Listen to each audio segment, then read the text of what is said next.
guys, ඔයාලා ඉල්ලන හැම හොඳ දෙයක්ම manifest වෙන්න කියලා මම ප්‍රාර්ථනා කරනවා. සහ මේ මගේ first video එක and මේ මගේ brand new YouTube channel එක. ඉතින් මම law of attraction, manifestation සහ quantum physics කියන topics වලට මාර interest කෙනෙක්. ඒ වගේම මම දන්නවා දැන් ලංකාවේ ඉන්න ගොඩ දෙනෙක් ඒ topics ගැන interested, ඒක පිළිගන්නවා සහ ඒ ගැන content හදනවා. ඒක මාරම හොඳ දෙයක්. හැබැයි මම දැක්ක දෙයක් තමයි quantum physics, observer effect වගේ hard topics ගැන ගොඩක් සිංහල content නැහැ. ඒ වගේම අපි දන්නවා ශ්‍රී ලංකාවේ මව් භාෂාව English නෙමෙයි. ඉතින් ඒ ගැන තියෙන content එහෙම ඒ knowledge එක ඇවිල්ලා නැති අයට, ඒ මොකද්ද කියලා දන්නේ නැති අයට ලබා දෙන්න තමයි මම මේ YouTube channel එකෙන් බලාපොරොත්තු වෙන්නේ. ඉතින් අද කතා කරන්න යන්නේ quantum physics ගැන. මේ quantum physics මොකද්ද? මොන වගේ benefits දෙකකින් අපේ life එකට ගන්න පුළුවන් සහ law of attraction ගැන deeply තේරුම් ගන්න පුළුවන් මේ quantum physics කියන දේ දැනගත්තොත්. සහ අපි දන්නවා අපි මෙච්චර කතා කරන law of attraction බොරුවක්, මිත් එකක්, මම මෙච්චර හිතුවා ඒ manifest වෙන්නේ නැණේ කියන අයට ඒ දේ scientifically නැත්නම් විද්‍යානුකූලව තවත් පැහැදිලි කරලා දෙන්න තමයි මම මේ වීඩියෝ එකෙන් බලාපොරොත්තු වෙන්නේ. මම මේ වීඩියෝ එක හදන්නේ සබා අලි කියන content creator ගේ වීඩියෝ එකක් බේස් කරගෙන. එහෙනම් අපි topic එකට යමු. මම මේ වීඩියෝ එක parts 3කට කඩනවා. 1. quantum physics කියන්නේ මොකක්ද? 2. කොහොමද quantum physics වලින් අපේ reality එක change කරන්නේ? 3. quantum physics use කරන්න අපි ගන්න ඕනේ steps මොනවද? එහෙනම් අපි යමු අපේ පළවෙනි topic එකට. What is quantum physics? මේ quantum physics කියන්නේ මොකක්ද? මම quantum physics expert කෙනෙක් නන් නෙමෙයි. ඒ quantum physics ගැන මම සරලවම තේරුම් ගත දේ තමයි ඔයාලට මේ ගේන්නේ. quantum physics ඇතුලේ ගොඩාක් deep theories තියෙනවා. හැබැයි simply කිව්වොත් quantum physics කියන්නේ universe එකේ smallest level එකකින් වැඩ කරන විදිහ.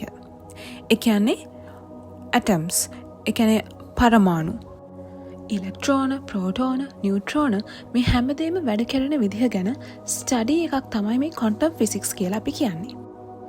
ඉතින් ඇයි ඒක මෙච්චර important? ඔයාලා දන්නවා අපි වටේම තියෙන්නේ matter, ඒ කියන්නේ පදාර්ථ, සහ energy, ඒ කියන්නේ ශක්තිය. ඉතින් ඒවා control වෙන්නේ කොහොමද සහ control කරගන්න දැනගෙන ඉන්න එක අපිට useful දෙයක්. මේ ඩයග්‍රෑම් එකේ මම පෙන්නන්නේ atoms ක්‍රියා කරන විදිහ.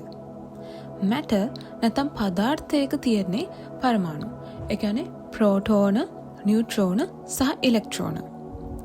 ඊට වැදගත් දෙයක් තමයි ඉලෙක්ට්‍රෝන solid නෙමෙයි observe කරනකම්. ඒකට කියන්නේ observer effect එක කියලා. ඒ කියන්නේ observe කරන්න කලින් electrons waves of possibilities විදිහට, ඒ කියන්නේ තරංග විදිහට විතරයි තියෙන්නේ. අපි observe කරන මොහොතේ ඒ waves of possibilities එක result එකකට collapse වෙනවා. ඒ ඔක්කොම waves ටික එකට collapse වෙනවා එක location එකකට. එක creation එකක්, ඒ කියන්නේ එක පදාර්ථයක් හැදෙන්න. මේකට කියන්නේ නිරීක්ෂණ බලපෑම කියලා. ඕනනම් ඔයාලටත් YouTube search කරලා බලන්න පුළුවන් මේ නිරීක්ෂණ බලපෑම ගැන තියෙන videos. සිංහලෙනුත් ඒ videos තියෙනවා. එතකොට මේකේ conclusion එක තමයි electrons or waves of possibilities exist at once but not visible until you observe it. Netflix library එකක් වගේ හිතන්න. Netflix ඇතුලේ ඕන තරම් shows, movies, TV series, cartoons හැමදේම already තියෙනවා. හැබැයි play වෙන්නේ ඔයා click කරොත් විතරයි. ඔයාට ඕන දේ ඔයා search කරලා click කරොත් විතරයි ඒවා play වෙන්නේ. හැබැයි මේ තියෙන movies, shows, cartoons හැමදේම already ඒකේ තියෙනවා. සරලවම කිව්වොත් අපිට ඕනේ හැමදේම මේ environment එකේ දැන්ටමත් තියෙනවා. ඒ කියන්නේ අපි පෝසත් වෙලා ඉන්නේවා, අපි සෞඛ්‍ය සම්පන්න වෙලා ඉන්නේවා, අපිට ආදරය ලැබෙනවා, අපි සතුටින් ඉන්නවා. ඒ හැම self එකක්ම දැන්ටමත් මේ environment එකේ තියෙනවා. අපි වටේම මේ energy විදිහට තියෙනවා. හැබැයි කොහොමද අපි මේ දේවල් observe කරන්නේ? මන් තව වීඩියෝස් ගෙනව මේ ටොපික් එක ගැන. ඒ නිසා සබ්ස්ක්‍රයිබ් කරලා තියාගන්න. ප්‍රශ්න තියෙනවා නම් කමෙන්ට් එකක් දාන්න. මම තාසයි මම දන්නේ නැති දේවල් ඔයාලගෙන් ඉගෙන ගන්න සහ මම දන්න දේ ඔයාලට තව තවත් කියලා දෙන්න. ඉතින් ඒත් එක්කම අපි යමු අපේ second topic එකට. How quantum physics can be used to change our reality. quantum physics use කරලා අපි reality එක change කරගන්නේ කොහොමද? ඒ කියන්නේ අපි වටේ තියෙන මේ energy නැත්නම් electron or waves of possibilities observe කරන්නේ කොහොමද? මේ කියන atoms නැත්නම් පදාර්ථ අපේ effort එකට respond කරන්නේ නැහැ. ඒව respond කරන්නේ alignment එකට විතරයි. ඒ කියන්නේ පෙළ ගැස්මට. ඇයි මේ atoms අපේ effort එකට නැතුව alignment එකට විතරක් respond කරන්නේ? හේතුව තමයි අපි වටේම තියෙන්නේ මේ atoms energy වලින් හැදලා තියෙන නිසා. ඒ කියන්නේ අපි වටේම තියෙන energy නැත්නම් electron. energy එකක් react කරන්නේ energy එකකටම විතරයි. ඒ කියන්නේ ඔයාලා දන්නවා අපි bodies වලිනුත් vibration එකක් පිට වෙනවා කියලා. ඒ කියන්නේ අපිට aura එකක් තියෙනවා කියලා. ඒ කියන්නේ අපි වටේ ශක්ති ජනකයක් තියෙනවා. ඒකට කියන්නේ අපේ aura එක කියලා. ඉතින් අපිත් ශක්තියක් පිට කරන නිසා තමයි මේ atoms අපේ effort එකට නැතුව alignment එකට විතරක් respond කරන්නේ. අපෙන් පිට වෙන vibration එකේ frequency එක depend වෙන්නේ හරියටම කිව්වොත් අපි පිට කරන කම්පනයේ සංඛ්‍යාතය රඳා පවතින්නේ අපි emotions, thoughts සහ feelings මත. ඉතින් අපේ සිතිවිලි සහ හැඟීම් මත depend වෙන නිසා තමයි law of attraction එකේදී කියන්නේ what you think is what you get කියලා. නැත්නම් ඔයාලා ගොඩාක් දෙනෙක් දන්න Bob Proctor කියන විදිහට see it in your mind and hold it in your hand කියලා. අපේ vibration එකේ තරමට තමයි අපිට දේවල් manifest වෙන්නේ. ඒකයි law of attraction එකේදී කියන්නේ කිසිම negative දෙයකට ඔයාගේ mind එකේ ඉඩක් දෙන්න එපා. හැමතිස්සෙම positive දේවල් හිතන්න කියන්නේ. quantum physics වලින් ඒකයි මේ scientifically prove කරලා තියෙන්නේ. මේ diagram එකේ හැටියට quantum field එක football field එකක් විදිහට හිතන්නකෝ.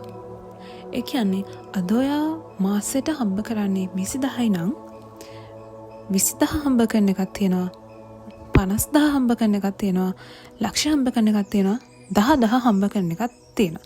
ඒ හැම possibility එකක්ම already field එකේ ඇතුලේ තියෙනවා. අපි හිතන විදිහට 20000 ඉඳන් මුලින් 30000ට යන්න ඕනේ, ඊට පස්සේ 50000ට යන්න ඕනේ, ඊට පස්සේ ලක්ෂයට යන්න ඕනේ කියලා. ඒක තමයි typical mindset එක අපිට තියෙන. අපි සාමාන්‍ය හිතන්නේ එතන ඉඳන් මෙතනට එන්න time එක වැදගත් කියලා. හැබැයි 20000 ඉඳන් 50000ටවත් 20000 ඉඳන් ලක්ෂයටවත් ලක්ෂ දෙකටවත් යන්න කාලය ප්‍රශ්නයක් නෙමෙයි. අපේ සිතිවිලි අපි හදාගන්න ඕනේ. ඒ කියන්නේ අපේ විඥානය වැඩි කරන්න අපිට ලැබෙන දේවල් වැඩි. එතන ඉඳන් මෙතනට යන්න කාලය ප්‍රශ්නයක් නෙමෙයි කියන්නේ 20000ත් 50000ත් ලක්ෂයත් 10000ත් ලක්ෂ දෙකත් ඒ හැම possibility එකක්ම already field එකේ තියෙන නිසා. කියන්නේ අපි වටේ දැන්ටමත් exist වෙන නිසා. ඒ නිසා කෙනෙක්ට 20000 ඉඳන් ලක්ෂයට යන මාස දෙකක් ගියත් 3ක් ගියත් අවුරුද්දක් ගියත් කෙනෙක්ට එක සතියෙන් යන්න පුළුවන්. ඒ හැමදේම depend වෙන්නේ අපේ සිතුවිලි මතයි. ඔයාගේ සිතුවිලි positiveද negativeද කියලා depend වෙන්නේ ඔයා මතයි. ඔයාගේ ඇඟෙන් පිට වෙන්නේ strong aura එකක්ද නැත්නම් weak aura එකක්ද කියලා depend වෙන්නේ ඔයාගේ සිතුවිලි මත. අපිට පොඩි කාලේ ඉඳන් කියලා දෙලා තියෙන්නේ chase කරන්න, හීන පස්සේ යන්න, job පස්සේ යන්න, ආදරය කරන කෙනා පස්සේ යන්න. ඒත් හරිම දේ තමයි අපි chase කරන්න නෙමෙයි, අපි ඒ දේ attract කරගන්න ඕනේ. මොකද අපි වටේම තියෙන්නේ energy, අපිත් energy එකක් නිසා energy react කරන්නේ energy වලට විතරයි. එහෙනම් අපි යමු අපේ තුන්වෙනි topic එකට. What steps can be taken to use quantum physics in our life? quantum physics අපේ life එකට use කරන්න, අපිට දේවල් observe කරන්න සහ අපිට දේවල් attract කරගන්න මොන steps අපි ගන්න ඕනේ කියන එකයි මේ topic එකෙන් මම කියලා දෙන්නේ. පළවෙනි එක අපිට clear මනසක් තියෙන්න ඕනේ හොඳ strong vibration එකක් යවන්න නම්. කියන්නේ අපේ ඇඟෙන් පිට වෙන vibration එක strong වෙන්න අපිට clear මනසක් තියෙන්න ඕනේ. අපි අරක කරා මේක කරා තාම manifest උන්නේ නැහනේ, reality එක change උන්නේ නැහනේ කියන්නෙම අපි 95%ම අපේ subconscious level එකකින් තමයි තීරණ ගන්නේ. හැඟීම් සිතුවිලි එන්නේ සබ්කොන්ෂස් ලෙවල් එකකින්. එහෙනම් අපි අපේ යට සිතට පොසිටිව් දේවල් දෙන්න අපේ වයිබ්‍රේෂන් එකත් වැඩි වෙනවා. කොහොමද මේක කරන්නේ? අපි මෙඩිටේෂන්, විෂුවලයිසේෂන්, ජර්නලින් වගේ තව පොසිටිව් දේවල් හිතලා ස්ලෝ බ්‍රීතිං එක ඒ ප්‍රැක්ටිසස් වලින් අපේ වයිබ්‍රේෂන් වැඩි කරගන්න පුළුවන්. ඒ කියන්නේ ඒ වලින් අපේ යට සිත කාම් වෙනවා සහ නෙගටිව් දේවල් හිතන්න නැති වෙන්න අපේ හිත පුරුදු වෙනවා. මෙඩිටේෂන් කියන්න දේ නම් හැමෝම දන්නවා මං හිතන්නේ මේ භාවනාව. විෂුවලයිසේෂන් කියන්නේ තමන් කැමති තමන්ට ඕන දේ තමන්ට දැන්ටමත් ලැබිලා තියෙනවා කියලා ඒ සිටුවේෂන් එකේ තමන් කොහොමද ක්‍රියා කරන්නේ, තමන්ට මොනවද දැනෙන්නේ, තමන්ගේ ෆීලිංග්ස්, තමන් සතුටු වෙනවද, තමන් එක්සයිටඩ්ද, සර්ප්‍රයිස්ද, ඒ හැමදේම විෂුවලයිස් කරන්නේ. කියන්නේ දැන්ටමත් තමන්ට ලැබිලා තියෙනවා කියලා හිතන එකට තමයි විෂුවලයිසේෂන් කියන්නේ. එහෙනම් අපි සෙකන්ඩ් පොයින්ට් එකට යමු. අපි අපේ එෆර්ට්ස් නෙමෙයි චේන්ජ් කරන්න ඕනේ, අපේ වයිබ්‍රේෂන් එක. මම ඉස්සෙල්ලත් කිව්වා අපේ එෆර්ට්ස් වලට නෙමෙයි ඇටම්ස් කියන පරමාණු, ඉලෙක්ට්‍රෝන රියැක්ට් කරන්නේ.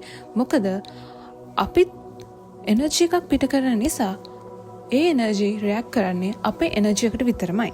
අපේ එෆර්ට්ස් වලට නෙමෙයි, අපේ අලයින්මන්ට් එකට. මේක වැරදියට ගන්න එපා. අපි කොච්චර මැනිෆෙස්ට් කරත් කිසිම ඇක්ෂන් එකක් ගත්තේ නැත්නම් කිසිම දෙයක් අපිට හම්බෙන්නේ නැහැ. ඒක තමයි යුනිවර්සල් ට්‍රුත් එක. හැබැයි අපි ඇක්ෂන්ස් කරන ගමන් අපේ වයිබ්‍රේෂන් එක වැඩි කරගන්නයි හිතන්න ඕනේ. කොච්චර ඇක්ෂන් ගත්තත් වැඩක් නැහැ. අපි ලැක් එකකින් නම් ඉන්නේ. ඒ කියන්නේ අපි ඇක්ට් කරන්නේ ලැක් එකෙන්ද, අබන්ඩන්ස් එකෙන්ද? ඒ කියන්නේ අපි දැන්ටමත් ඒක අපිට ලැබිලා කියලා හිතන් වැඩ කරනවා නම් ඒක අපිට අනිවාර්යයෙන්ම ලැබෙනවා.